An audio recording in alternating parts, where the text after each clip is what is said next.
whose theology we'll discuss in just a moment.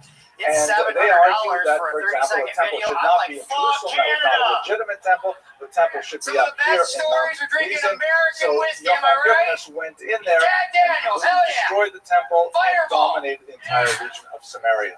Incidentally, Jason, it still exists today. There are Samaritans there today What who size perform joke book did you get certain last ritual night? I got a big sacrifices one. on Mount Gerizim. Guess Even what? to this I'm a day, little it's something quite to add to your fascinating. collection. Historians It's and a little one. anthropologists look at it to try to First understand catch of more the of night, what it Jason must have been like Best. in the ancient period. There he goes, So everybody. he did not make any friends here in Samaria.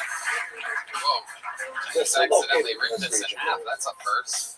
Ladies and gentlemen, make some noise. And You guys that having would be fun like out going there, around huh? Nablus. A Shechem, couple of very Nablus. odd bucket pulls to start the show, but it's Over okay. here, Make some we noise also for your next drove bucket to the pull. coast, which is Patrick extremely Lake, important. everyone. The Patrick coast Lake. is the principal area in which they will be doing business. There's a significant amount of business across the Jordan River, and again up to the north and in the south through Homies and through the Seleucid Empire. But access to the coast is key because from here you have the entire Mediterranean basin. So he significantly expanded the access to the coast as a major goal of his military conquest. Finally, and most controversially, he conquered the south, his region known as Idumea. The people living here were not Jewish, but in a very controversial act, Yochanan Cohen Gadol forcibly converted them to Judaism. The first, and to my mind, the only known instance of a state-sponsored mass conversion to Judaism that Jews have ever perpetrated. For this, he was heavily censured by the rabbis.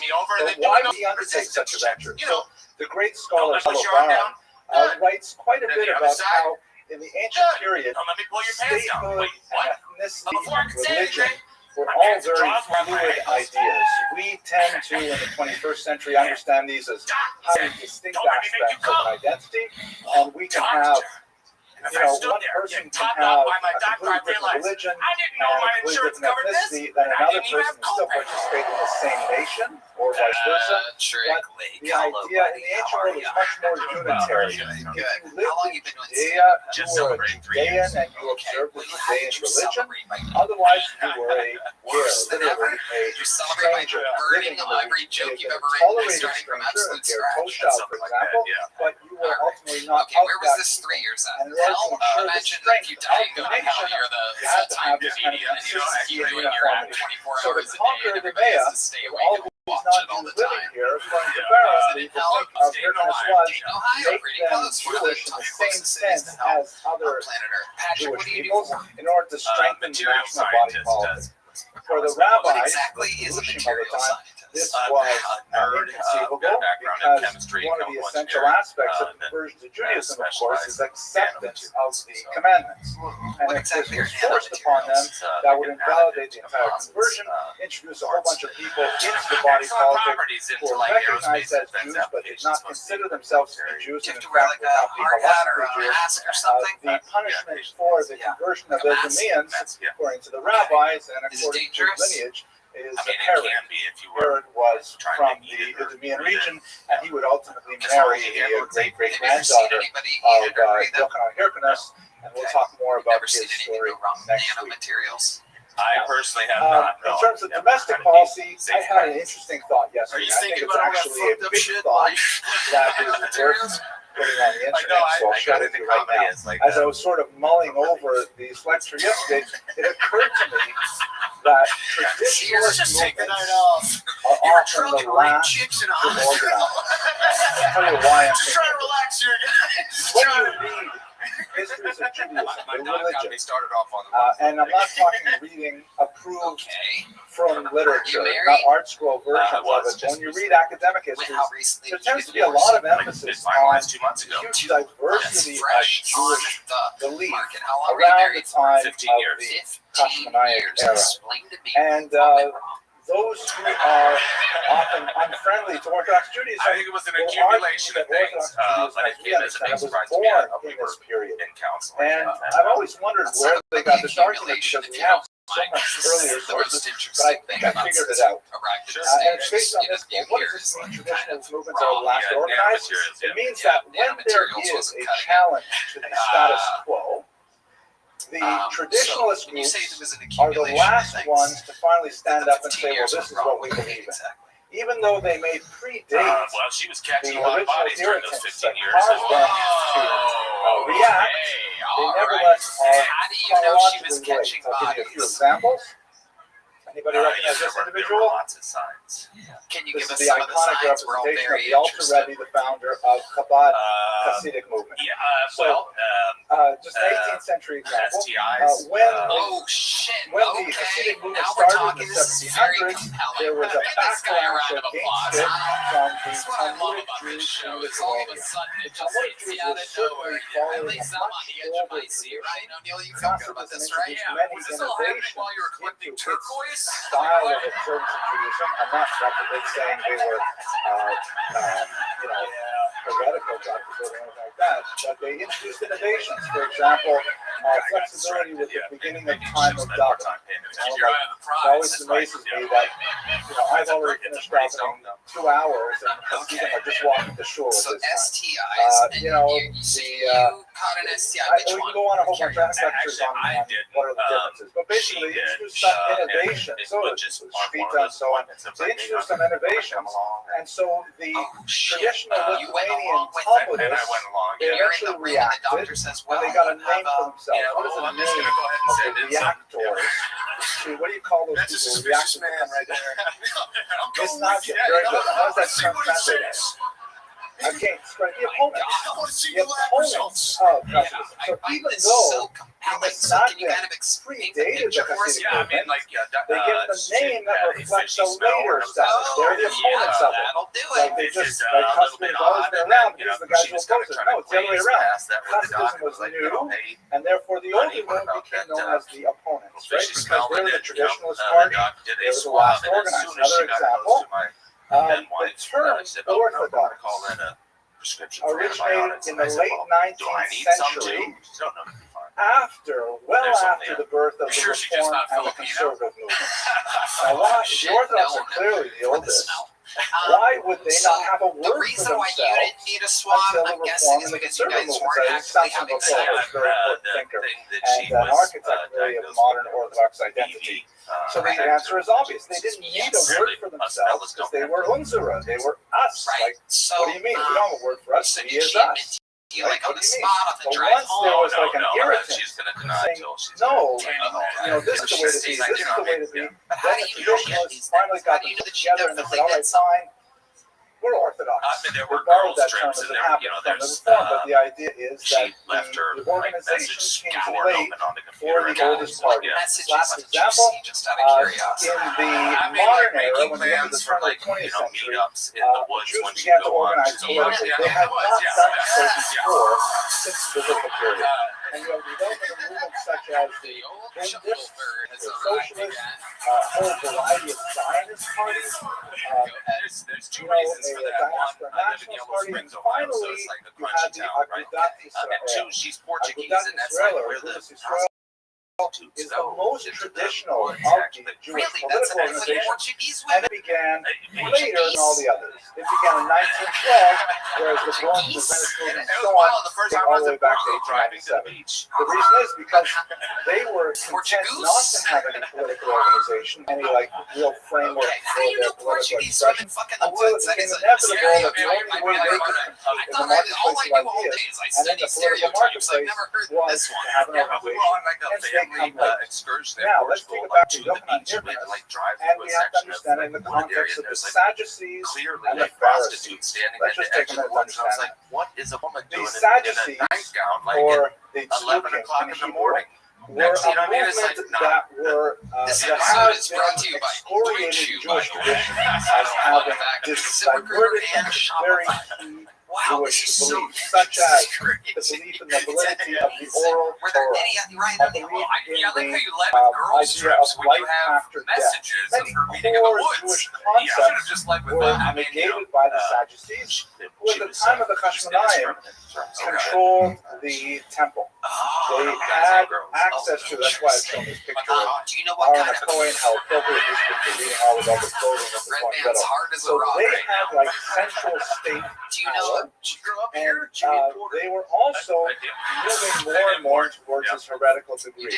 We understand that Where did you find her? the office of the We Kohen Gadol actually met at a became conference. hopelessly corrupted we were during this at a period, scientific especially when we get just 100 years later to the Roman period. Okay. The No, it was Kohen like a Gadol science was and engineering essentially an conference. office that you could Yeah, I mean, you purchase, could take the that girl you out could of Portugal, essentially but you can't bribe keep her your out of way those into woods. it. You know So what I'm it was saying? That's the completely only- invalidated Is it a by science the vast conference? majority It really was, of yeah. the people, Was she a except scientist for too? those ruling classes of Jews who were primarily urban, primarily Hellenistic in nature, and essentially they were the losers of the original rebellion of the Maccabees.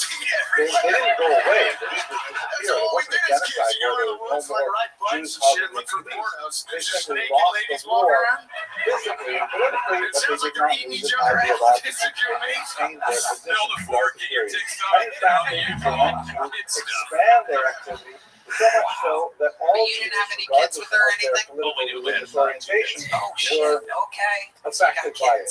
The other side of the coin are the Pharisees. Now, let's understand this in the context of organizational structure. The term Pharisee is an anglicization. Are you sure? Really? Are you positive? Which means literally those who separate. I have a girlfriend now. The Perushim are the good guys in the traditional Jewish history. The Perushim are Hillel, Shammai, Rabbi Akiva, all of the rabbis that we revere as being the architects of Jewish morality and theology to this day. Modern rabbinic Judaism is modeled absolutely on the ideas, thoughts, lives of the Perushim. But they were called separators, which, like those earlier terms I described, indicated that they were reacting to developing society. Well, Patrick, like I said, the set was one thing, but you know what? Your fucking interview was so goddamn badass that I'm giving you a big joke. And they were therefore going out to the one, rural just like your countryside ex-wife. where they won tremendous affection among the Patrick Lake, say, the everybody. proletariat or the rural classes. The Perushim, unlike the Sadducees, That was a hell of an interview.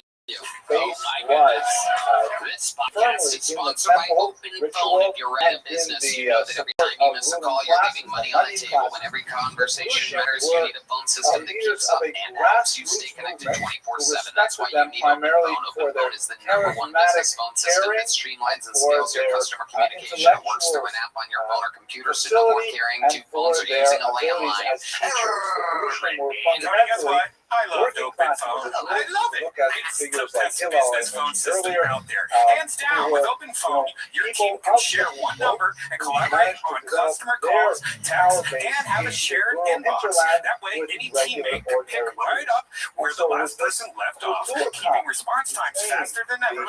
Any teammate can pick up right where the last traditionally person left educated off. but very Hellenistic Open Phone is offering our listeners against the 20% much off larger for 6 population months at of openphone.com/Kiltony. dispossessed That's rural poor that was endemic of openphone.com/Kiltony. And if you have society in existing which numbers with another John service, Open Phone So will port them looking over. at No this extra kind charge. of, Open Phone. No missed calls. No missed customers. All right. This looks like a brand new name. I know it for a fact. That's always exciting. Makes a noise for Winston Anderson. Winston Anderson is the fourth more traditional Jewish movement that goes back, tens of hundreds of years. That was a bad bitch. Let's go to, I wanted to mention his legacy in this context. So the kinds of things Let's get that, to the minute. I heard y'all talk about stereotypes earlier, and I probably did the the kinds of blackest shit things you that could probably do. Yochanan I got fired about white woman on was Juneteenth. especially Like, I associated mean, with religiously how the is very fuck does that significant in even this happen? context. I thought that was the Most one of day the y'all was supposed to innovations chill on. that It's just the one his fucking day y'all praise was for supposed to chill on. introducing But are associated God with is a the colorful temple asshole ritual. like that, For example, they if had he wouldn't have difficulty did with that, I some of wouldn't the have been here. So I'm like, I sacrificial know you was looking out acts for me. involving various animals But in I the should have temple. known, though. So he Some shit put started happening rings different into in my the floor I started so looking that at the white women sacrificial real animals different. could be Started held looking a little bit still better to me. I said, during their I slaughter. gotta be coming to some It sounds motherfucking kind of money. arcane, Because but for only our money purposes it makes get perfect a white sense woman to because start it's one of talking those to. things I'm that's like, associated I don't with know the what the fuck is activity of going the on right Sadducees. now. Who were very concerned that everything could should be Seder and organized in the temple. I knew I was going He to also took steps, however, in the temple, for example, to like to get remove into the some of the original shit. partitions I of the wasn't coming temple up with a fucking that would shit. have Y'all gotta separated pay Jews for from that. non-Jews, which was seen with a very negative light by the Pharisees, because it's an anti-traditionalist kind of activity. Yochanan Kohen Gadol attempted Is that your real to name, Liz? negotiate No, I got a slave name. My name is primary Elgin. power Come on base, now. which was That's not in some the shit you cities, get on your in that feet. elite, in that pro-Sadducean, pro-Hellenistic elite, and at the same time retain the popularity of the masses, who was unfortunately unable to do the latter. And in the end, when his time came, he was swept up How long you been doing into stand-up wave comedy? of defection to the Better question. Sadducean How do you movement, look like which both would main only characters from accelerate the hit movie towards the White end Man of Can't the Jump? Maccabean period, and You look ultimately like result in the Wesley dissolution Snipes, of you that know, state body and face, and you to have the the hat Romans. of But Woody that's something that we'll Harrelson in discuss that in movie. greater You know detail what? Woody's next week hat when we and get to everything the else, Herodian dynasty. Wesley Snipes. This At is this point, I incredible. want to thank you very much for your patience That's what it was. and You did. listening to I this played lecture, baseball. and Okay, what thank you very position? much Had for two coming parents. tonight. That's why. Okay, let's go one question at a time here, Elgin. No, I'm kidding. Wisdom. All right. So, how long you been on stand-up? Shit, I've been funny my whole life. Once again, by saying welcome to the first Turtle College faculty colloquium here at the Mighty Avenue J campus. The goal is to share our research with each other, to get inspired by the work that we're all doing, and hoping it will be multidisciplinary, meet more or less once a month, and we'll talk about those very good ideas. I'm hoping that you will give me some really severe and constructive criticism. Oh, finally, a historian. That's great. Now we can really begin. What I'd like to do is take somewhere around 20 minutes, maybe 25 minutes, to introduce you to my current research. And then I'd like to have a fairly raucous debate. And I welcome your most pointed criticisms. Unlike the public lecture series of Monday nights, I do welcome hard questions. So please, ask away. The idea is to make this as strong as possible book as I can. 50 points if I cannot answer the question. Very good. Okay, so let me just share screen here so that we can look at the prezi that I prepared for this meeting. The title of the book, which is currently weighing in about 140,000 words. I think it'll go to about 200,000 before it's completed. I was originally hoping to have it done in November, but with my administrative responsibilities, it's hard to manage that, so now it's pushed back to about June. But nevertheless, it is moving quite rapidly towards completion. Several chapters are in the second draft, and the final chapter is still yet to be written. Perhaps in the discussion period, I'll tell you a little bit more about that. The title is Torah from the Years of Wrath. That's actually the title used by the author of the original work that we'll be discussing, shown here, the Piaseczna Rebbe, Rabbi Kolomis Shapiro. The Hebrew title that he used for his Warsaw Ghetto writings was Chidushei Torah Mishnos HaZaham Tafshin Al Tafshin Beis, which literally translates as innovative Torah thoughts. It's hard to translate Chidushim properly into English, so I've just omitted it as Torah from the Years of Wrath. Zaham is a Hebrew term not so widely used. It implies, I think, theologically a sense of divine anger. My colleague Daniel Reiser, I'll show you a picture of him shortly, he's written a Hebrew language book that's going to be appearing this year, a rather amazing work of research on the Piaseczna Rebbe. And although the work is entirely in Hebrew, his English language title page uses the term rage, which I'm not as comfortable with because that implies somehow being berserk or out of control. Wrath does have this connotation of divine anger, whereas rage implies a little bit less self-control. Neither term is exactly precise. What is this book anyway? So let me take you back to the actual discovery of it. Yes, it was Denver, Dr. Denver. Let's just get off of this whole confusing university thing. The ring around the neck. That's an excellent question. When it says Shnos HaZaham, the years of Zaham, You bought that off I Amazon? think it's referring to the anger coming from God. There is a passage in the Talmud which talks about how Hashem Zohem B'Choyam, I think it's a pasuk of Tehillim, right? That God is angry every day, and then the Talmud discusses how long is that anger, and it says Vega, which is translated by the Talmud as being something like 1/588,000th of a second. That's the one moment in which all of God's wrath pours into the world. So I think he chose that term Zaham, thinking of that passage in Tehillim and the passage as it's discussed in the Talmud, which would leave you the idea is referring to divine rage. But let me take you now to the discovery of the document, which is a story unto itself. It's rather amazing. The document was first discovered by a Polish construction worker in 1950 as they were clearing the rubble of the destroyed Warsaw ghetto. They were digging under a building at 68 Novolitsky Street, and while they were messing around in there, let me just adjust the sound here. We've got someone. I'm just going to put everyone on mute. While they were digging around in the basement, they found several of these metal milk cans, which I think all of you are old enough to remember. They used to actually deliver milk to your door in bottles, but when I speak undergraduates, I have to explain that whole concept to transport milk and these things. Anyways, it turned out to be one of the 3 hidden caches of Oneg Shabbos underground archive, organized by this man, Emmanuel Lindenblum, a brilliant scholar, a historian who was writing quite a bit of research on the history of the Jews in Poland. And within a few months of the onset of World War II, he realized that this was an absolutely unprecedented event in Jewish history, and so therefore he organized this secret group of collectors called Sammlers who would go around documenting absolutely everything they could about the ghetto. And although everyone was an amateur, with the exception of Dr. Ringelblum, they really assembled an amazing array of data on everything from the actual caloric content of the diet of people according to their social strata in the ghetto, the underground of the ghetto, both the resistance and the criminal underground. There's a very, very rich amount of data about the daily life in the Warsaw ghetto as a consequence. 2 of the 3 caches were discovered. The 3rd is yet to be found. Dr. Bressler and Kovno, they're underground archive. Yeah, so those are incredible things. Ringelblum here shown with his son were both martyred in the Holocaust, like virtually everyone who was involved in collecting the Oneg Shabbos archive.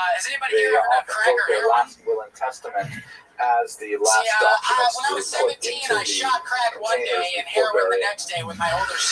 One of the most important of those collectors was this man, Shimon Hubelband, also murdered by the Nazis. He was actually a first cousin of our protagonist and had very extensive connections with the religious world in the ghetto, and he records for us many first-hand encounters with the Piaseczny Rebbe in the ghetto itself, and we have a tremendous amount of detail as a result. This is his Nazi ID card from the period.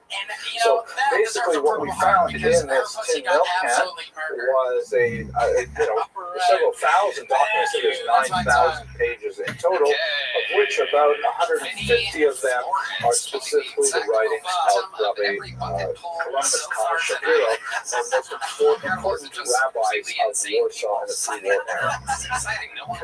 Any questions so far?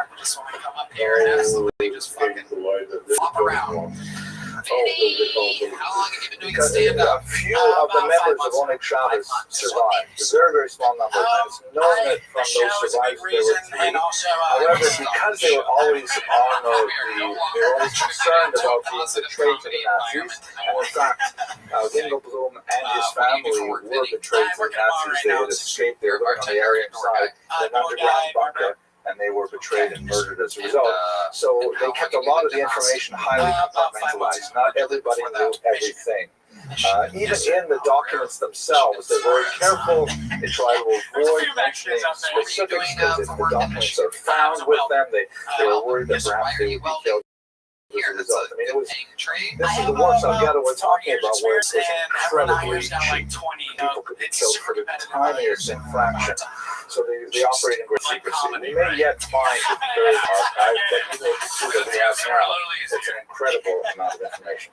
Okay. So let's talk now about the actual text itself. What exactly is this text, and what can it tell us about life in the ghetto? It is so generous. It is absolutely unique. It is quite possibly the most important religious document to emerge from the Holocaust. We have several works written in the Holocaust by several important figures. None of them are anything like this. For example, you have work by Rabbi Rothschild in Lithuania, who deals primarily with halakhic questions that are addressed to him, fascinating, very terrifying kinds of end-of-life questions. We have an important work called Aim Habanim Smesha, which was written in Hungary. It was primarily written, under comparatively relaxed conditions, not inside the ghetto. It was written primarily before the Nazis actually took over Hungary, and also it was a private document, a private memoir. The document, which was later published in Israel in 1960 under the title Eish Kodesh, is a collection of weekly sermons delivered every Saturday afternoon by this important rabbi who had a large following. And as a result, from a historical perspective, they're fascinating because they're dated. And we can see exactly what he says on virtually every week of the ghetto's existence from September 1939, when it was first invaded, until July of 1942, when the great deportation began and the Jews were sent to Treblinka. The Piaseczny Rabbi himself lived past these dates. He lived through the resistance and to the big uprising in April 1943, and he recorded his last entry in January of 1943. So, he didn't live through the resistance. He lived through the resistance, but his last entry was prior to the resistance. Boyfriend was also there, who was pimping her out. And that night that I shot the heroin, we were going to get cigarettes from the gas station, and we jaywalked. And they're all on the run for felonies. It's an incredibly important work. Anyone who works with the Holocaust and religiosity theology has to know this particular book. Now, so the difficult thing about it from a historical perspective, though, is that the entire book is couched in what I call a Soviet language from Aesop's fables.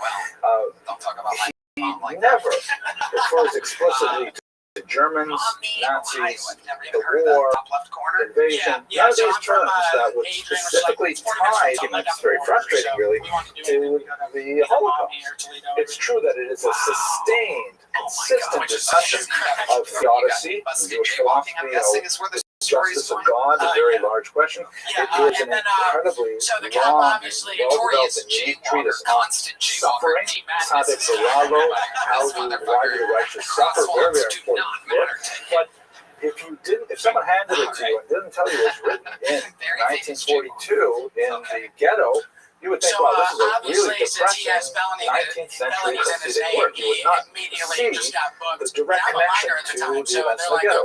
Furthermore, it takes a lot of background training to read it properly. You have to have the requisite Talmudic background. You have to have some familiar with Hasidic literature, Kabbalistic literature, just to be able to decipher it. And as a result, its students have primarily been specialists in the history of religion. A lot of people who of course, named the shul after the Eish Kodesh, exactly. The title Eish Kodesh, though, was added by the editors in Israel, not by the Rebbe himself. So, you didn't notice that you were on heroin at sure. all? I wasn't on heroin yet. This is like right before. This was that night. And then I ended up doing his heroin. But I couldn't do like what he would normally do, I guess. That's what she was telling me. So I overdosed. So I only did a little bit. And then skipped forward, woke up, wanted to do more. It turns out that the boyfriend's friend stole all the heroin. And then just like switched my sense to in the motel. But as a historian, it reminds me of Thanksgiving ever. The great historian Shimon Dubno, who was killed by the Nazis in Kovno in 1941, his last dying words to his students were Schrei und Schrei, write and record. So there was a huge impetus, Elie Wiesel speaks about this was, the impetus to testify, to witness, and so on. Anyways, so the document is difficult that way. It's mainly been studied by religious studies professors because that's about all you can glean from it. But in 1980, a graduate student at Bar-Ilan University named Judith Theodore Baumel, I think her married name is Schwartz, she wrote a rather perceptive piece that was later published in our graduate seminar saying, hey, wait, why don't we look for the historical data? Because we have tremendous amount of memoirs, we have newspapers, we have government documents, we have a tremendous amount of information. Can we correlate what the Rebbe said that week to what happened today? So that is essentially my project. I picked up that idea and I produced a book that looks at what happens in the ghetto and what the Rebbe says. And even though the Rebbe never mentions things explicitly, you can tell, as I shall show you in the next slide, that he's directly addressing the concerns of his audience. Like, let's say, for example, if we were to put it into the 21st century, the Shabbos after the election, you might have a lot of Rebbeim in shul speaking about the election. Even though they might not want to say Trump and Clinton and things like that, because, it's Shabbos. They might say, every nation goes through, a moment of decision, whatever kind of stuff they're going to say. But it's couched in utopian terms, and the only way you can really understand the true meaning of what the Rebbe is saying across is if you know the historical context.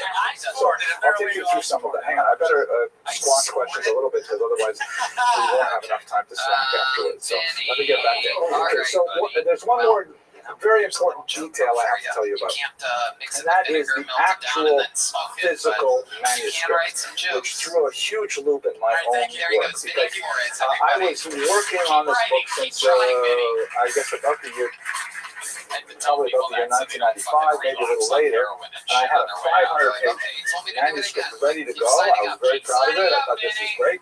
And then this scholar, Dr. Gershon Greenberg, very important scholar of the Holocaust theology, he saw me, we were working together at a conference at the Holocaust Museum in Washington, and he said, here, I thought you'd like this, and he gave me this sheaf of manuscripts, which was actually a photocopy of the microfilm that Yad Vashem had of the actual Kodesh, the book. And I said, oh, this is so nice, wow. And I looked at the first few pages and I thought, okay, this is really cool. Like, look, here is a page near the beginning of the book, and you can see there, this is actually written in the handwriting of a professional scribe. That's the way he would write these. He would write a first draft, and the scribe would correct them, then he would add emendations. You can see on the bottom left there's a small emendation there. And I thought, this is nice. Maybe I'll frame a few pages from a wall or something. But once I looked just a few more pages in, my blood pressure dropped because I saw that, oh my gosh, this document is way more complicated than the printed text. There are whole sections that are edited out, sections that are added in. I learned from my colleagues later that they're written in different color ink, indicating they're written at different times. And all of a sudden, the nuances of his thought became far more complicated as a result of the actual physical document. So that set my research back, way back, many years, and I had to go back and now study the text in this cramped and difficult handwriting, written under incredibly difficult circumstances, to try and glean additional historical and religious data, which in fact I did. I found a lot of fascinating things that came out of the changes. The pious editors of the printed version, who were followers of the Rebbe's nephew in Israel, often made editorial decisions that obviously placed the Rebbe in a more favorable light, but occasionally omitted things that would have challenged very traditionalist theological stance. I'll share one of them with you right now. So that put me back quite a bit. Dr. Daniel Reiser, shown here, unfortunately wasn't able to join us. I'm very grateful to him because he did most of the really heavy lifting for me by producing a massive 2-volume critical edition that's forthcoming in a few months from Israel. It is an incredible work of scholarship. Very perspicacious scholar. He actually went to Warsaw, looked at the manuscripts in situ as opposed to in the microfilm version that Yad Vashem holds. Found out a lot of really fascinating detail, and also he was able to use modern computer imaging technology to elevate the letters that were hidden behind many layers of psychites, and really expose it to a new light using all these new technologies, and we learned a lot. I'll give you one example of some of the things that his research has discovered. This is a page from his forthcoming book, and it's just chilling in my humble opinion. I'll just move this so you can see it properly. This is actually not from the Eish Kodesh itself, but from another book that the Rebbe penned. He had actually written it before the war began, and he was in the process of copy editing it. Many of the copy edits he added later in the war. It's possible to date those copy edits sometimes with morphological analysis and philological analysis. Anyway, this happens to be a signature that was affixed fairly late, probably in 1942, to his Rabbi Rothschild in the manuscript. And on the top, you can see in his elegant, although idiosyncratic text, he writes his name, Kalonimus Kalmish, Ben Harav Hadon, he has his father's name, and so on, and some honorifics. Underneath it, in this very heavy strikeout, is his formal title, head of the rabbinical court of Piaseczna. And he struck that out with, as you can see from the image itself, a considerable degree of violence and anger, despair, perhaps, that is probably pointing to the fact that his recognition that he was no longer the outbasement of Piaseczna, because Piaseczna was no more. The Jews had already been murdered, and the town was completely empty of Jews. So you can see there's a whole level almost of artistic sensibility for the text. It's only possible to apprehend when you're actually looking at the manuscript, not at the printed version. That's with computer imaging techniques. He's able to lift off the various layers. Sometimes with the old school stuff, you can feel the back of the light, or you can feel the back of it somehow. So if we're going to take questions, I better take some of Levine's questions quickly. Real back of the you imply that a lot of this manuscript was secretly written. What is your love life like, Timmy? No breaks. I mean, I gotta say, it's definitely changed. I had a bunch of bitches slide into my DMs. I had Hillary Bell slide into my DMs. Sorry. No, that's fine.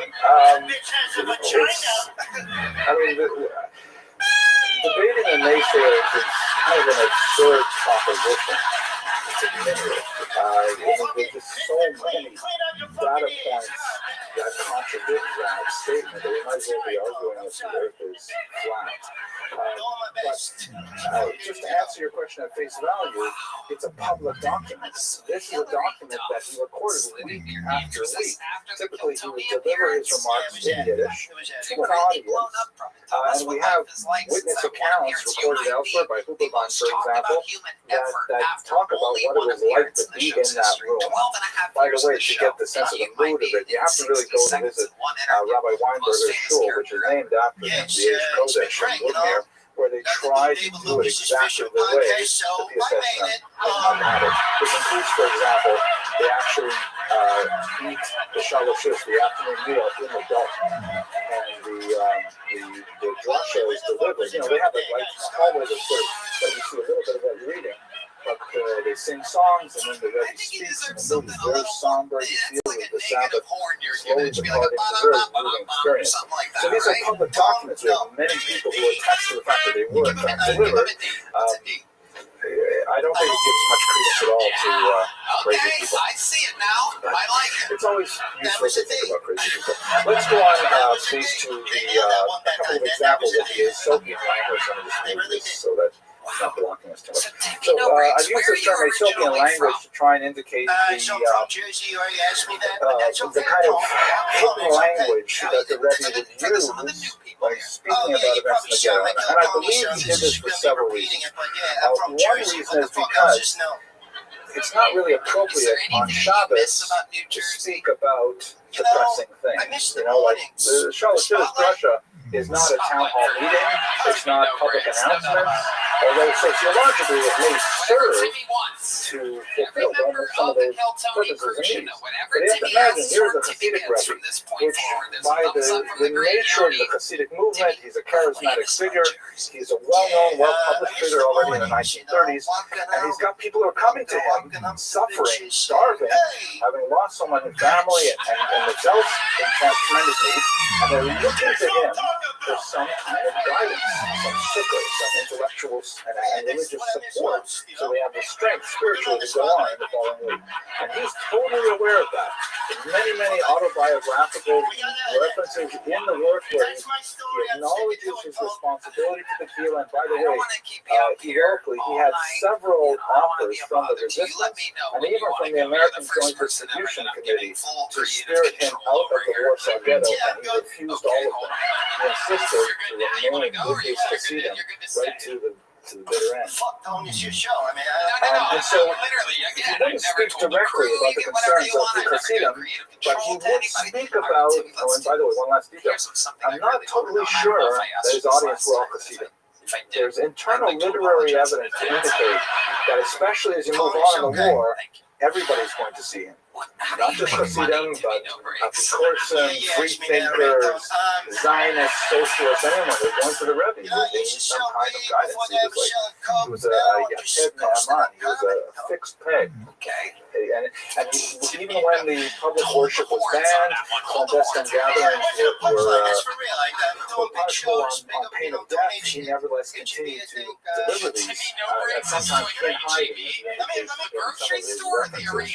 So he really was taking his rabbinical responsibilities very, very seriously, and the pain of his own life. Anyway, so he doesn't mention any of the things that we know happened in the ghetto at face value, but I'll give you a couple of examples. So the only one that he really takes a small exception to is in November of 1940, when there was a rash, 1939, excuse me, when there was a rash of forcible beard cuttings by the Nazi invaders. They had just come in to the ghetto not too much longer, and they made a whole game out of capturing people who had beards or payas and forcibly shaving them on the street, sometimes setting their beards on fire, little children setting their payas on fire. It was absolutely horrific. And he did lose it in Parshas Toledos of that year, and he briefly referred to the cruelties that when they even cut our beards. And the discussion there was all about how a person loses himself because he looks at himself in the mirror and doesn't look the same. He feels like everything is gone because he has no similarities to what is. So that's the only example where he explicitly referred to anything that specifically happened to him. More commonly, if you look at Parshas Mitzorah of 1940 in April, he has this fairly arcane discussion of what happens if you have signs of a plague staining the walls of your house, right? There's a little midrash there. If you find a strange kind of plague called saras that apparently creates a big white sign in the house, you have to call a Kohen. The Kohen looks at it, he says, you know, this house has to be quarantined, you have to leave it, you have to take this stuff out, and then if it still doesn't go away, then you have to destroy the walls. So it's a long discussion of this strange midrash, and if you weren't thinking about the actual events of the ghetto at the time, you would not realize why it's so powerful, but in reality, that was the week that they started actually building the walls surrounding the Jewish quarter. This is a good example of people like they're concerned about why are they doing the work. We've been concentrated here. What does it mean? They're stealing a bit, and they're going to the Rebbe for guidance. And the Rebbe is exactly directly addressing their concerns, taking those fears and placing it within the cosmic context of the Torah, reassuring them that just as in the Midrash, when they destroy the walls, they find hidden treasure that was left there by the Amorites, by previous denizens of Israel, that there is meaning to this suffering, that is cyclical, that it fits within our religious tradition. Very, very powerful kind of literary and rhetorical device. Another example, in Parsha Shlach, which also in 1940, for example, Parsha Shlach, there's a discussion there of entering the land of Israel.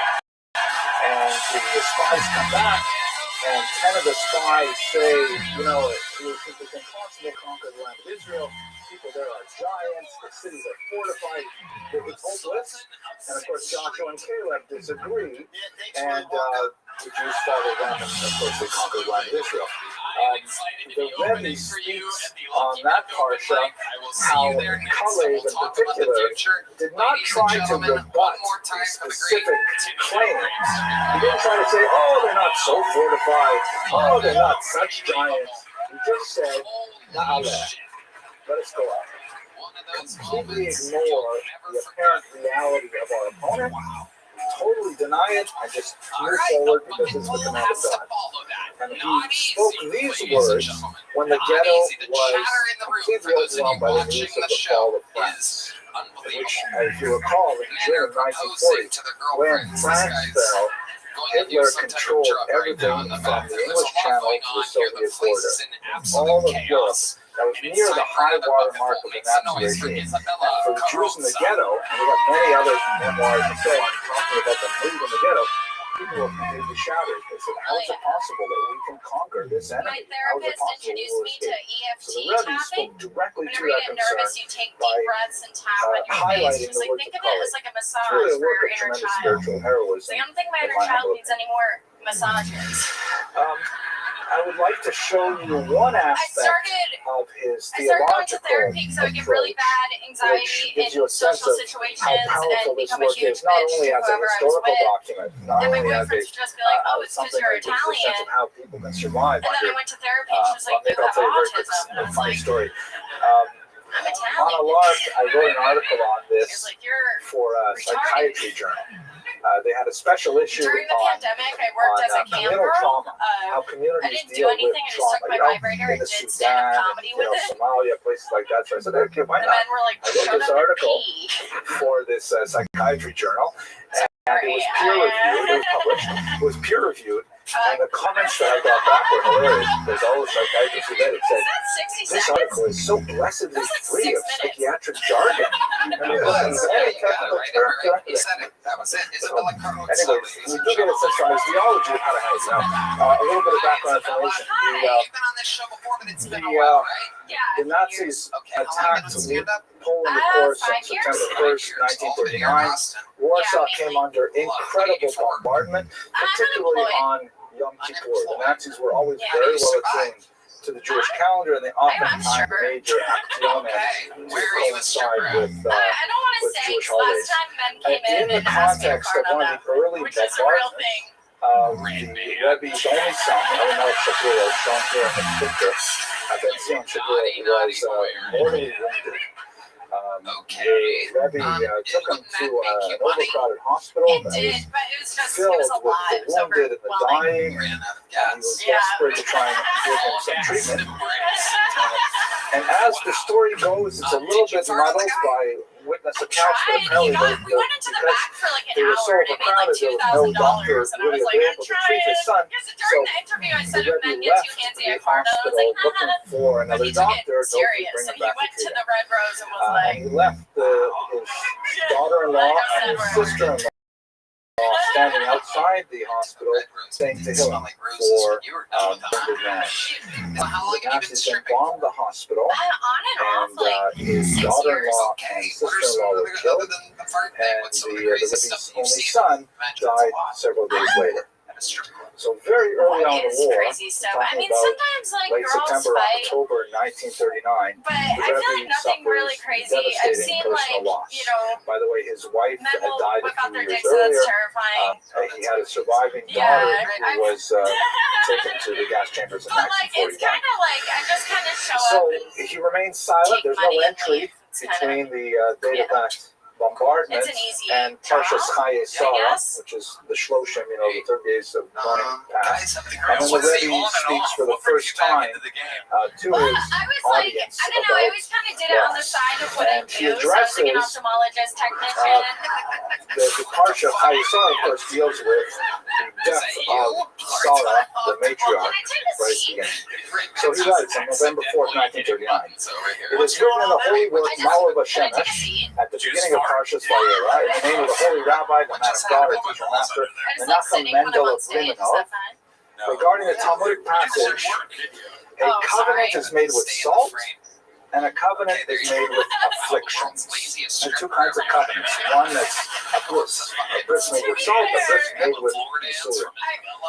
And then Rabbi Menachem Mendel, the Hasidic giant that he's quoting, says, just as salt makes meat palatable, sorry, this is the Gemara that Rabbi Menachem Mendel is quoting. Just as salt makes meat palatable, so too afflictions purify the individual of sin. If you have meat, put salt on it, it gets a lot more flavor. I'm 29. A person's character is improved by a little bit of suffering. They mature. Just like that. But Menachem Mendel adds, just as one cannot derive pleasure from meat that has been excessively salted, rather only if it was properly salted, so too afflictions should be meted out only in such measure that they can be tolerated, and with a mixture of mercy. In other words, if you oversalt meat, you ruin it. And by comparison, if you give a human being too much suffering, you hurt the human being. You ruin the human being. But there is an end point. Actually, and after all, the doctor at the strip club, and who he is was he like, "Do you want talking a to? job?" Who decides how much suffering a person gets? It's a very strong, a very strong theological statement. He won't say it explicitly, but he's expressing a very powerful emotion here. This is 1939. By the time you get to 1942, I don't work there anymore, but I would just like he speaks openly to God in terms that no one could possibly speak without that same kind of position. I mean, it's truly chilling to read what he has to say. But he maintains steadfast faith throughout the entire experience. He never abandons even an iota of his worship of God. So he continues. This gets even worse. Rashi explains that the death of Sarah was juxtaposed to the binding of Isaac because with the news that her son was being bound and was about to be sacrificed, her soul burst forth from her and she died. Right, so it's a medrash, including Rashi, that Sarah, when she heard that Abraham was binding Isaac, that it was too much for her and she died. That is to say, Moshe, our teacher, the faithful shepherd, juxtaposed the death of Sarah to the binding of Yitzchak in order to advocate for us, indicating what results from excessive afflictions and forbid, quote unquote, her soul burst forth from her and she died. In other words, what he's saying is that Moses, as so to speak, the editor of the Torah, took the passage of Sarah's death and he included it immediately after the binding of Isaac as a kind of object lesson for what happens when a person suffers too much. If you read between the lines of what I'm saying, this is a very, very powerful theological assertion that could not easily be made by anyone else, let's say, in Brooklyn in 2017. You know how everybody rollerblades on Venice Beach? Furthermore, if this is the case with the tremendously righteous Sarah, who was blameless at the age of 100 as a 20-year-old and all of her years were equally good, yet despite this, she was unable to stand such horrible afflictions. How much more so does it apply to us? If Sarah Imenu could be killed with such suffering, and she was a person of phenomenal stature, we ordinary people living in the Warsaw Ghetto, what can people expect of us? Where are you guys from? This, he also adds, you'll see here, this is from the manuscript, and this I only realized when I started studying with the actual text. He adds a little arrow here, it's sort of like a letter shin. And this points to another insertion, which was written much later, that kind of softens his position a little bit. But when you read the printed version, it all reads as one without a sense of the layering of his thoughts. Because of time, I won't go into too much details on that layering, but this gives you a sense of his theology. So to conclude, and then we'll open up for about 15 minutes of questions, the Eish Kodesh is truly an amazing document with phenomenal significance. It is the only document we have that gives us a sense of how religious Jews coped with the idea of the increasing tremendum of the Holocaust. It gives us a week-by-week understanding of what was discussed, how it was fit into their worldview, how they assimilated this awful knowledge that ultimately they would be killed. It was also a work of towering proportions when you think about the spiritual impact that he personally had on his students, on his followers, and the dedication and self-sacrifice that he showed in his ongoing work. I am very privileged to work on it for so long now, and it's become part of my own personality in many ways. To my benefit.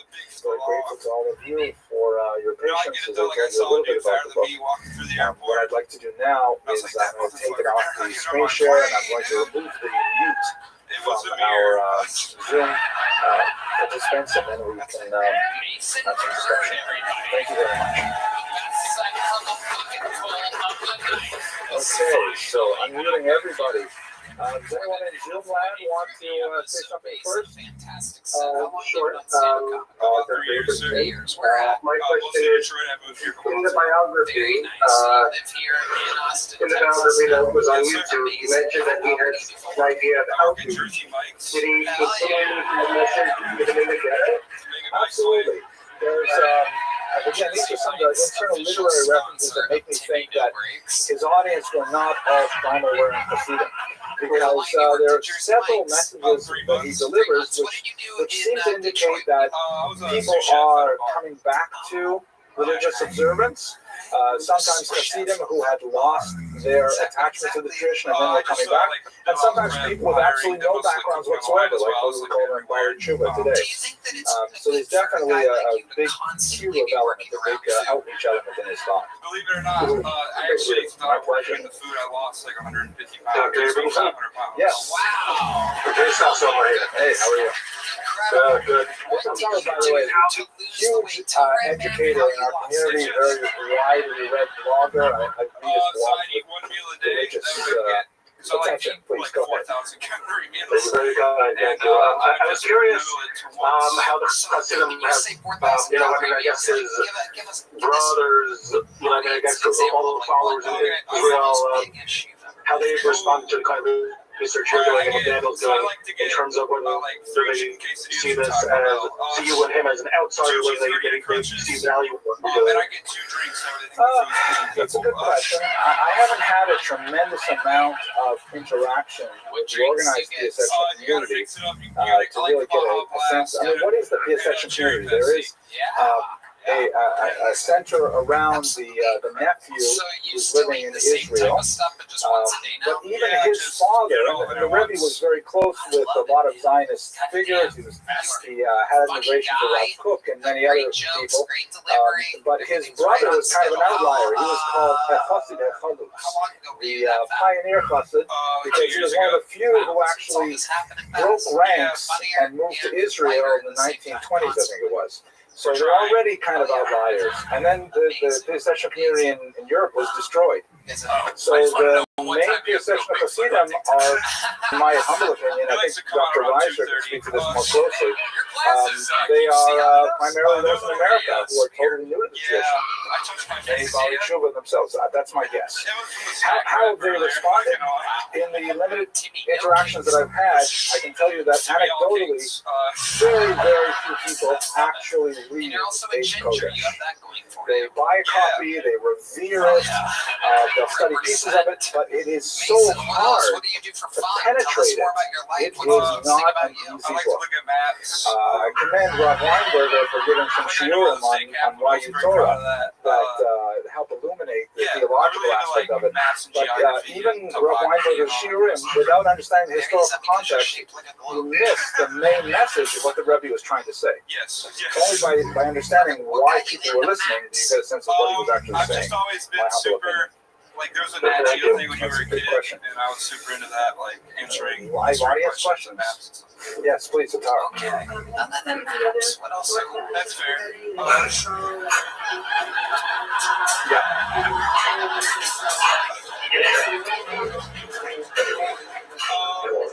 Yes. I really like Eating Once a Day. So you look forward to these? Yes, I've read the entire corpus. I can tell you, it's a good question. How is it different? So the Rebbe wrote two different kinds of works. His major literary project was a series of books that was designed to develop what he felt was a well-integrated Hasidic personality. His publication from 1932, the obligation of students, instantly became a classic. It's still studied today. It's basically about how to be a 12-year-old. It's how children should begin to shape their worldview. And it's really a powerful book. I've read it many times, and I get a lot out of it at every reading. And I will share more about that if you like. He also penned a secret book, which was published after the war, which was intended solely for his most dedicated adult followers. He published it privately, and he distributed it privately. After the war, some of his followers asked, what do we do now? Will his message be lost? And he asked the Gera Rebbe, and who permitted the widespread publication of this book, the name of Shabbat Torah.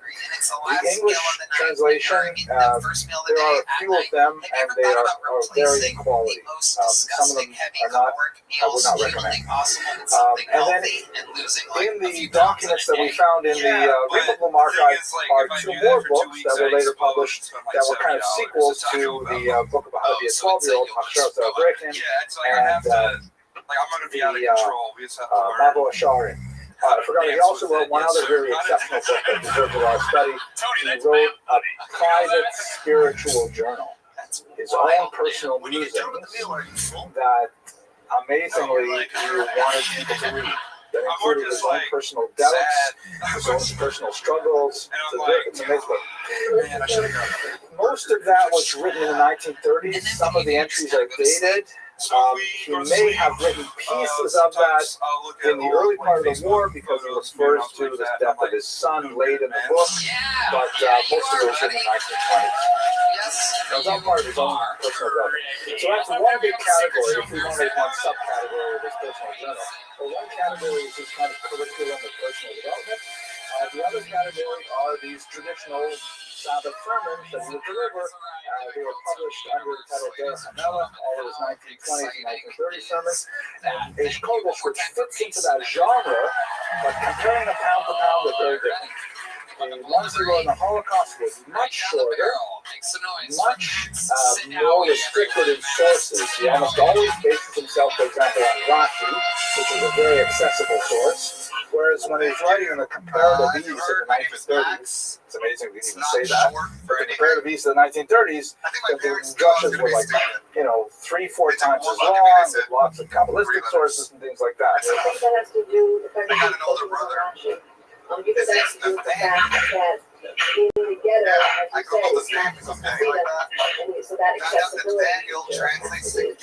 Very perceptive, I agree completely. I think that's a big part of it.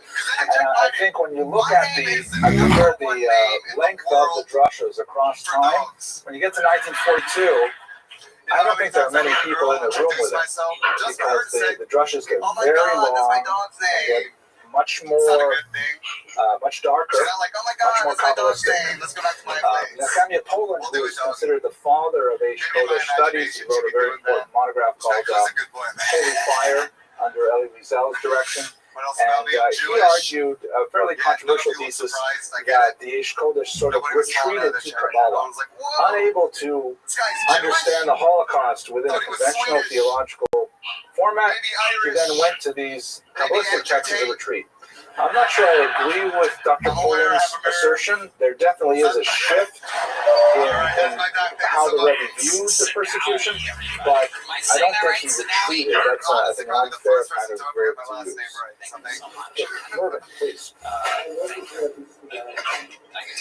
That's the tough question. Okay. It's hard to put into a nutshell, but there seems to be, and don't forget, this is not like a monograph written under, quiet conditions or meditative and so on. This is something that's written week by week, and you can see his thoughts sort of shifting. At the beginning, particularly in 1939, he's saying, it's terrible, we're suffering like this, we have to realize that Hashem is the true judge, and Hashem, punishes us for our transgressions. It was very much a kind of traditional nexus of reward and punishment that's related to human behavior. Sometime in 1941, when the death rate, by the way, was about 150 people every single day, the bodies were left nude in the street, stripped of all valuables, and they were dumped in mass graves at the end of every day. We were in incredible starvation. Jews were given 700 calories a day in their ration cards if they had a ration card. It's incredible. At some point in 1941, he changed his mind. There's a drasha he delivers in 1940 on Hanukkah, in which he says, it's terrible how we're living now, but you think about Hanukkah, think about the oppression of the Greeks, think about the various things that have happened to us in history, and this is, why should we be any different? But in 1941, he writes, I was wrong. I had no idea how bad this would get. And he says, in my humble opinion, with my knowledge of Jewish history and all the sources, there's never, ever been a time of such phenomenal persecution as this. So there's a shift in his thinking that this is something totally unprecedented in Jewish history, and you begin to see his thinking shift as well. He spends a lot more time on the sort of sympathetic suffering of God as a theme. Rabbi Rothschild has called this divine weeping. In many discussions of how God sees what's happening to the Jewish people. And he quotes, Kabbalistic sources that talk about God having to decide between allowing this to happen or simply destroying the universe and starting all over again. And he ultimately decides, as it were, to continue to let this play out. It's very, very difficult. So his theology is complex, difficult. I wouldn't say it's standard, but it's clearly based on traditional texts. We know that after the Holocaust, the whole world changed. Your own or your dad's? Came much closer. When we established the state of Israel, they became working as a school instructor. In the fund, Under the sea. Under the sea. Fuck all the dicks. Under the sea. Okay, what made you stop hating this? Trying to take comedy more seriously. He himself was stop being a scuba diving instructor. He was do comedy in Austin, Texas. Certainly not Is that what you were doing in an Thailand? anti-Zionist. He was a member of the Agudas Yisrael in Poland, which was actually one of the I think they call him the one of the main sages leading the council. Council of Torah sages, I think is the English term they use. He was a very, very important individual with the Agudas Yisrael. But, his brother was a Chassid HaChaddus. He worked with him very bluntly.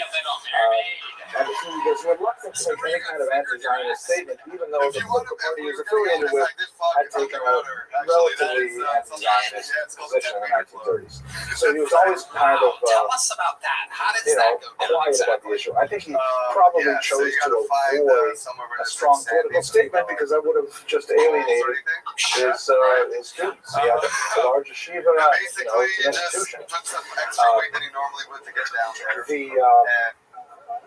I do not recall anywhere in his writings that he specifically refers to Zionism as a movement per se.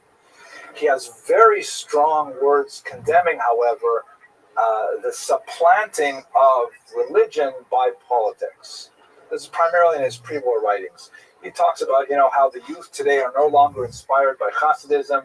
They all become communists. They all become this, that, following various flags. And so he probably would have criticized Jews whose main raison d'etre was Zionism. He would have felt that that's misplaced. If you want to live in Israel, it's part of your ideology, he would not have been critical, in my humble opinion. Dr. Reiser has written something about this in his introduction to his forthcoming work. I think it's right on. Okay, Dr. Zenberg. A very important question. And I didn't, it bothers me for decades. The leadership of the religious community contrasted with the leadership of the not. As a kid, I saw Shomer HaTzair how to work against Agudat Israel, let's say the following.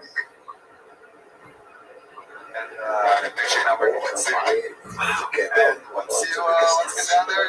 Yeah. Outside. It was not everyone was on his own. See? And many of the rabbis escaped, saved themselves.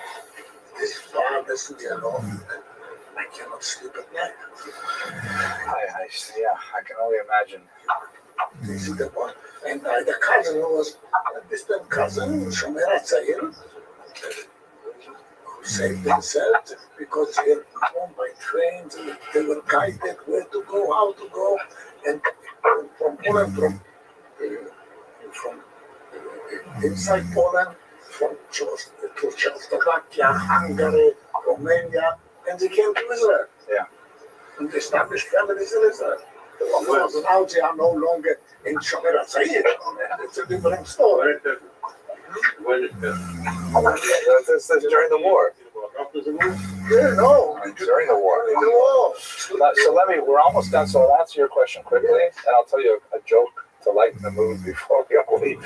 So because you reminded me of a joke. So one of the things that plagued the Warsaw Ghetto in particular, although we could certainly see it in many different parts of Europe, is there's a generation gap when it came to the question of resistance. The older generation, the establishment generation, both rabbinic and communal, believed that they'd work with this strategy of trying to appease the Nazis because it had worked for basically 2 millennia. Right? The way Jews as a minority dealt with threat from the external factors is normally we either paid off the oppressors or we ran away. One of my students called this the fee or flee strategy of Jewish existence. And so the old guard, people in their 40s, 50s, 60s, they said, okay, keep your heads down. We'll just try not to attract their attention. Okay, they want our radios. Okay, they want our forced labor. Okay, they want... But how bad can it get? Ultimately, and that's the strategy followed by the older generation in Warsaw, including the rabbinic leadership.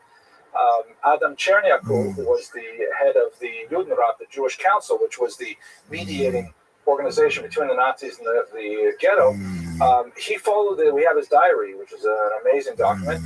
He followed this right to the very bitter end, and when he realized the Nazis were in fact going to kill everyone, he took cyanide pills and killed himself because his strategy had utterly failed. And that's why the resistance only mounts that uprising in April 1943, almost a year after virtually everyone is killed in the ghetto, because there was a leadership vacuum that allowed the youth to express a different strategy. It's just one of the hard truths of the Holocaust. Now, let me tell you the joke, so we can leave a little bit. I don't want to walk around depressed all day. You mentioned that the people who are Hashomer HaTzair, they changed when they went to Israel. So I was once at a funeral, as it happens, and I was talking with a big consular official from Israel. We're standing there, and he's talking to me about how, I look religious with a kippah and everything, and he says, when I was young, I belong to a Hashomer HaTzair kibbutz, right? Very, very left-wing, socialist, anti-religious. He says, on Pesach, we had everything on the table. Bread, pasta, beer, whatever you wanted. He says, nowadays, the young people, they just don't follow the traditions like they used to.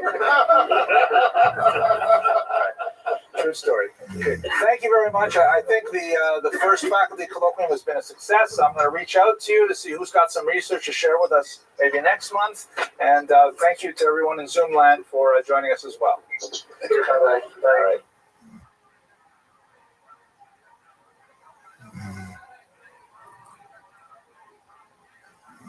Tonight's lecture is, I think, fascinating. It's slowly getting more to the area that I have a little bit more expertise, moving from archaeology and epigraphy and feels like that I really don't understand, and moving into the period where we have a lot of documentation. But let's talk about the class itself. First of all, to begin with, we want to thank Mr. Morris Azad, who is a longtime fan of these classes on the internet. Really grateful for his sponsorship of this lecture. The funds that we raise are used to provide student scholarships, and we really want to increase opportunity for students in the college as a whole. Just to give you a sense of where we're headed here, I'd really like to raise $100,000, which equals approximately 10 students. So perhaps for tonight's class, we should say 12 students. We want 12 excellent students to spy out the land of higher knowledge. Forgive me. And right now we have $3,368. So I want to encourage you to consider sponsoring, and especially those of you on the internet, because this is something that I think really will benefit our undergraduate students. So let's talk about Joshua. My first encounter with Joshua was with this man, John Derrick, in the Ten Commandments. Now, to give you a little bit of background information about myself, I grew up in this small town in northern Ontario, Canada, where we were the only Jewish family, and I'm an only child, so I had no Jewish siblings. And the content, the Jewish content of my life was quite sparse. That was my life. That was my life. I was the only Jewish kid in town, and it was really hard to figure out who I was and how I was related to the people around me and so on. But they brought to the local theater, the Cinequa, this amazing 3-hour epic, Cecil B. DeMille's Ten Commandments, and I sat in this movie theater, and I was absolutely spellbound. I was probably 8 years old, and I couldn't believe that an entire movie was about my history. And not only that, it was an amazing history. It was totally overwhelming. The Red Sea and the Pharaoh and the plagues. At first I took after John Derrick. Now I think I'm taking after Will Brenner. That was hilarious. That is pretty cool. My first encounter with Joshua was through this character. I envisioned him as a muscular individual, as a fierce warrior. I couldn't quite find the romantic interest. And of course, if you've seen the movie, which is an actual classic, I actually still tear up. But if you're more to make like the relationship with Sylvia, full cloth out of Hollywood rather than anywhere in the Jewish tradition. But nevertheless, it was an absolutely fantastic movie. There's a lot going on. Now, How do you feel about well does that comport Go right ahead. I'm going to let you take control, because that's what you people want. knowledge about Joshua? Not terribly well.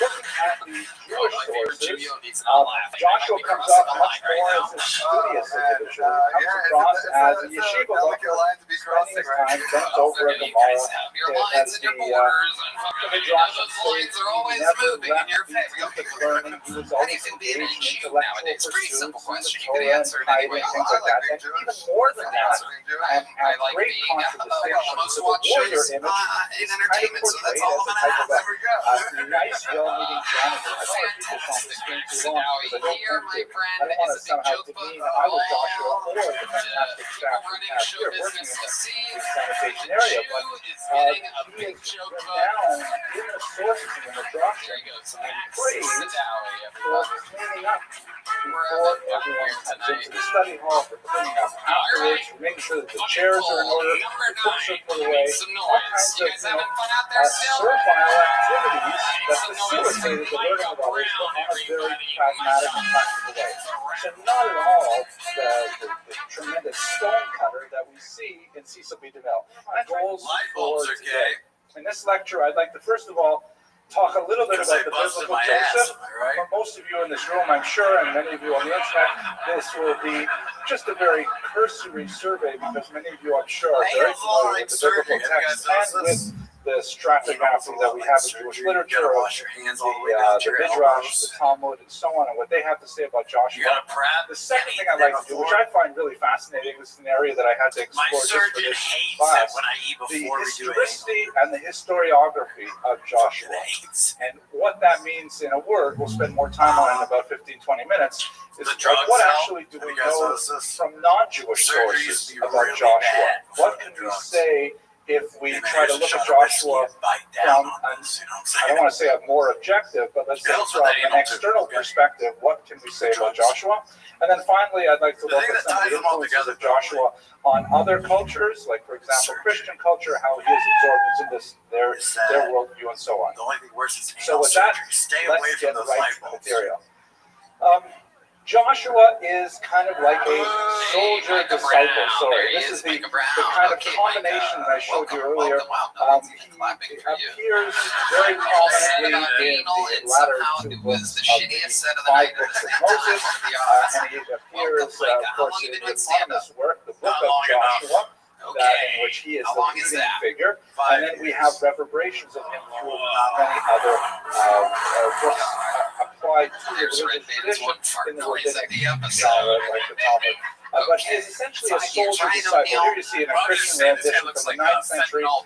He's kind of in the background here as Moses is receiving the Torah from God. A hand comes down as it is the law. Joshua is there in a supporting role. It looks like he has a tree growing out of his head, but I think that's just the perspective of the artist.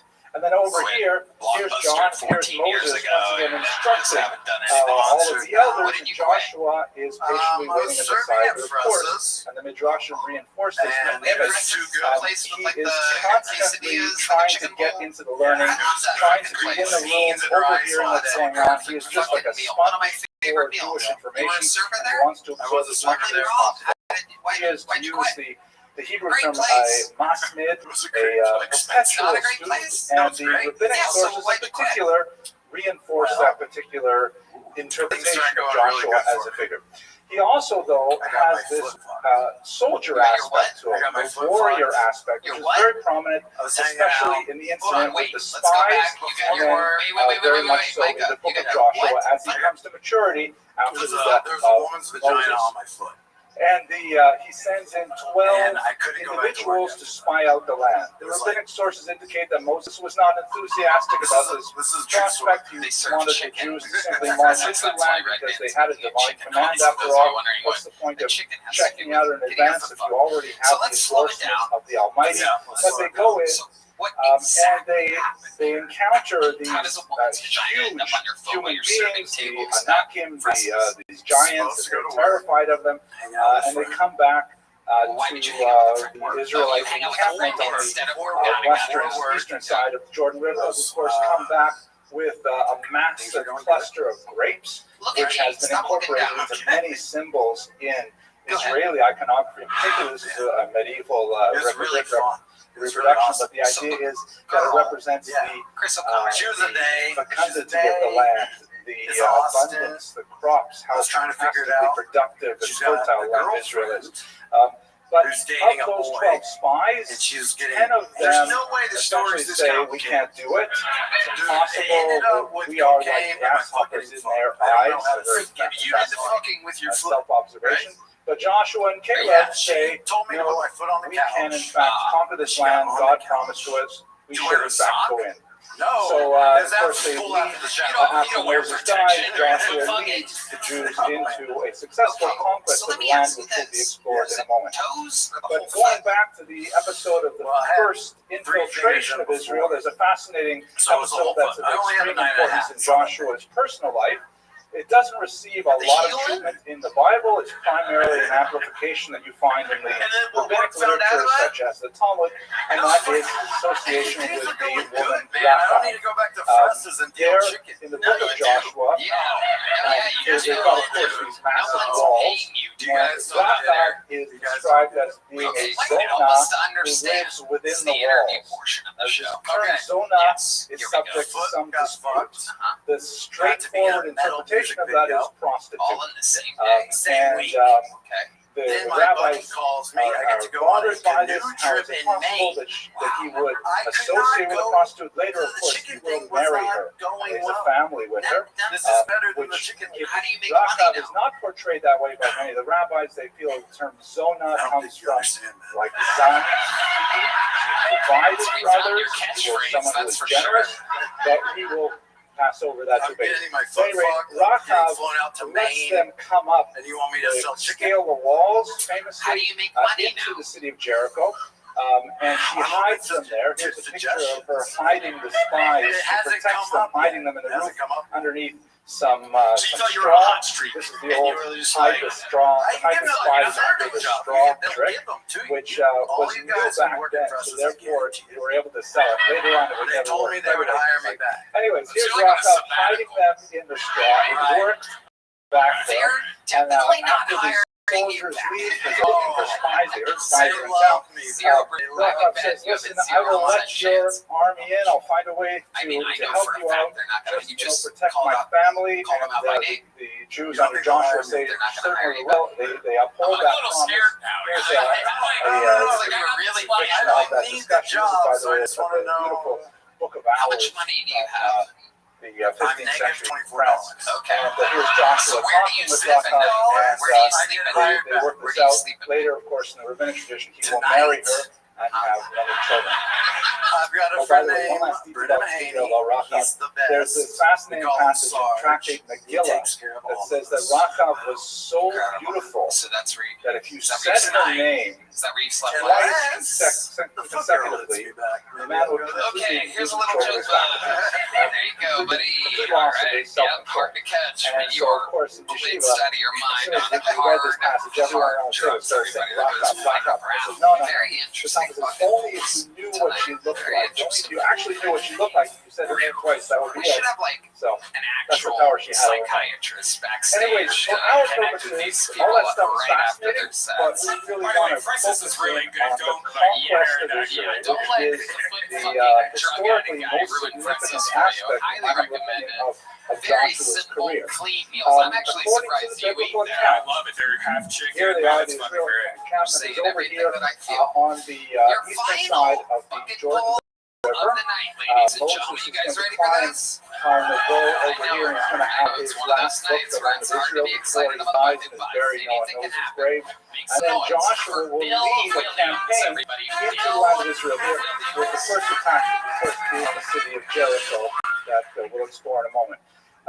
He manages also a southern campaign and a northern campaign that goes all the way up and curves back to the city of Hazor with tremendous success. The book of Joshua describes this simple march, one victory after another. There's a couple of setbacks, like at the city of Ai, that has to do with Jewish mistreatment of the spoils of war, and that's corrected, and then Ai is conquered, and so on. And ultimately, the entire land of Canaan, or land of Israel, is conquered under Joshua's control. And this is, if you look at the traditional dating system used by Jewish historians, somewhere in the 13th or 12th century before the Common Era. Some debate over that. This is mainly the description in the book of Joshua. Towards the end of the book of Joshua, there's a long discussion of the division of the land, in which the 12 tribes each take various sections of the land according to a lottery that is controlled the Almighty. It's kind of a strange division of land. I like your style. I like your delivery. I like the whole thing that you're working with here. How long have you been doing stand-up? For example, 1 year. God Wow. and Where Ruben at? were engaged in San Antonio. animal That's where you're husbandry, from? and for them Hell it was yeah. best to Amazing. take this yeah, land Bill. over here in You Transjordan, perform a so lot. they You do a lot remained of like on that mics in side. San Antonio. But as you can see, this is the basic division of the I had land. a fucking Here's feeling. Jerusalem, just to give you Some some more people say orientation. they do Judah this is the 3, south. 4, 5, 6, 7 So years. And they're that's doing it primarily maybe what we once know a week, from the maybe biblical twice text a week. You know, of the that career shit of adds up Joshua. fast. I could literally tell that you've The been city of actually working Jericho at it. You do is work. very prominent in the story. Of course, that's the first conquered city. It was described as, and in fact has been confirmed to be, one of the oldest cities in the world. It actually goes back How long have you been unemployed for, Bill? And it was surrounded by some massive walls that look something like this. It has been discovered, of course, by the way. This is the archaeological dig. Yeah, I had a feeling. Excavated many times over the 20th century. The walls look something like this. Are you Native American? Don't forget, they did not have Roman construction. They didn't have concrete. They didn't have a lot of the architectural skills of the classical period, which is still over a millennium away. The technology is still quite primitive. So they had two massive walls that were separated by this embankment. And if you look at this for scale, here's some people down here. It was quite an intimidating structure, both physically and also visually. Imagine that it's quite a ways back. You can't even tell what's an embankment. It makes it look as if Where's Sarah Sloan? Is Sarah Sloan here? Structure that is completely encircling this town. How is it possible to well, she doesn't gain entry to a city? Oh yeah, I've heard it. As the story goes, Bill, what do you do for fun? Joshua is told all I do is to take his You like to troops drink a lot, and right? to walk around the city walls 7 times, very dramatically blowing their ram's horns as they go around. This is where we get the symbolism of 7 Jewish symbology means completion, like 7 days of the week. And at the end of the 7 circuits, then what of else course do you do other than the comedy? walls What else are you collapse, into? and that's it. Jews I are able got to gain a entry bunch of and they kids and a couple conquer grandkids Jericho. now. This is, by the way, also why we kids do you have have? the tradition 5 kids. that under the wedding chuppah, his mother and the mother-in-law walk around the husband How old to are they? ensure that after The youngest 7 is circuits, 17, and then they're 18. garnished and 21, will present no 24, problem to the 27. daughter after the wedding. 45. So Wow, really an look amazing at you, story you're killing it. and You look absolutely better than fascinating. all the 20-some-year-olds that were on the show. They had a We now stripper have up to here turn earlier that to looked 55. what I find is the most fascinating aspect of it. It's the most complex and most difficult really to put across. Once we have this biblical So account, what's and it like I've given you raising just kids? sort Tell of us a what some crazy thumbnail shit you've been description through of as what we a father, know as a about Native Joshua American from the father. biblical sources. I mean, What do we actually know pretty chill. from a Like, historical perspective? I was kind of crazy growing up, and they always the said, story like, you're really going to see when goes you get older, but to my this kids are man chill. here, William F. Albright, an American archaeologist who essentially founded the school of what's known as biblical archaeology. And as you can see from this quote, there can be no doubt that archaeology has confirmed the substantial historicity of Old Testament tradition. I want to zoom in on that word historicity for just a moment. There's Alexis with the keys Let's hanging zoom from the in trunk. right now.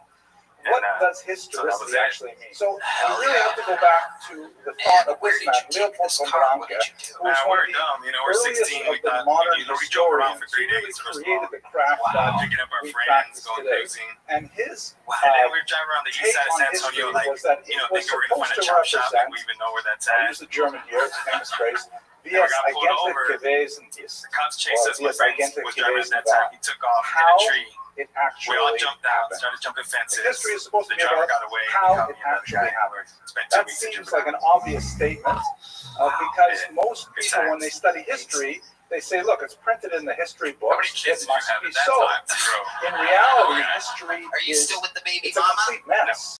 History is made up to represent the values and aspirations of the historian, quite often far more than the actual events themselves.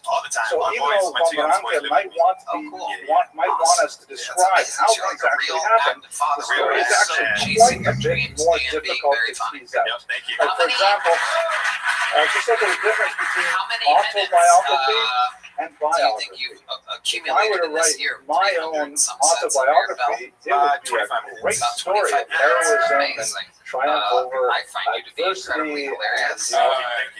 unrelenting persecution, and lots of Chinese food, all Start this slow. stuff. Where's she at? But if someone else would write my biography, it might be a huge embarrassment. It would point out my flaws, it would maybe emphasize those flaws, it would maybe talk about some of the negative influences that shaped me and things like that. It would be a very different thing. That's just a very simple example. Strip So Comedy when we Club, look at and since you are Albright, one of the funniest Native Americans essentially that's ever been on the this model show, of biblical I find it fitting that Michael archaeology, plays the biblical Indian as drum, a and the field, great Sarah Sloan takes does her the impression of Bible a horse. as the starting Sarah, grab point, that mic and let it and rip, then huh? goes to archaeology You can to grab his. confirm its Yeah, details. keep doing your Indian In stuff, other words, yes. here we have the biblical Ladies account, and gentlemen, this and is I see Sarah here Sloan's that horse that impression. Joshua attacked Jericho.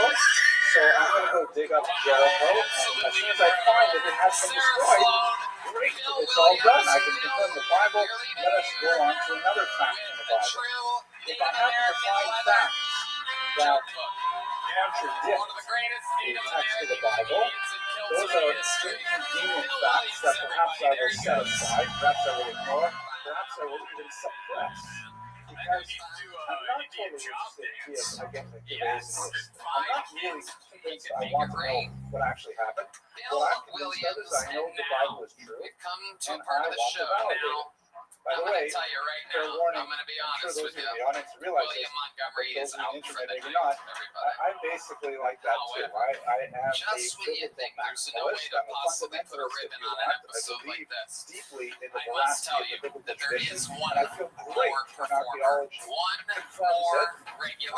Trouble when archaeology does not, but it does not actually interrupt the flow of my life or my religious devotion to God. And anyway, let's go on and try and understand what happened to Albright. I watched him do a long set last night on a Sunday when everybody else is off and it's nothing but up and comers. This guy's here doing long sets, going over notes. He literally destruction of works Jericho, which in more fact we and found harder and than was any other destroyed. comedian I In know. fact, it sounds a lot like the book of Because Joshua. he But is every time trying we to try to become date an American the destruction of citizen. Jericho, it's off by several hundred years. We try to use the archaeological record, looking at the nature of the pottery that's found at various levels. It seems to have been destroyed long before Joshua got there. And there are numerous other pointers that indicate that Jericho is a difficult thing. And in fact, here's the difficult truth. It's very hard to find any concrete data about Jewish settlement in Israel outside of the Bible. It's very hard to find this. And it's like kind of disconcerting. Like, wait a second, what are you talking about? Jews have been there for thousands of years. What's going on? So let me show you what we do know. This is the earliest reference to Israel in the archaeological record as has been discovered so far. It's a so-called Merneptah stele, which is an obelisk created by the pharaoh Meneptah. And it dates approximately 1207 before the Common Era. There's some debate within decades of that period, but we're talking about late 13th century. It is a, and by the way, you know, in the story of the Exodus, once the Jews leave Egypt, Egypt basically disappears from much of the biblical story. Like, they kind of like faded away. But in reality, Egypt's still a major power. Egypt is still very involved in Israel, constantly, you know, launching raids and fighting with Syria and all kinds of things. Egypt is still very much involved in the area. So this 13th century stele represents a description of all the victories that Meneptah had. It's like a long list of, and then I beat the, you know, the French, and then I beat the Germans, and whatever peoples you want to describe. And way down here at the bottom, we have a reference to Israel. Zooming in on that, we have the phrase, Israel is wasted, its seed is no more. This is the very first thing we have about Israel from the outside world, 1207 before the Common Era. Before we go much deeper, let's just think about this statement for a minute. There are scholars that debate what exactly does it mean? Does it mean Israel as a state, or perhaps does it mean a group of people? Because the term seed, which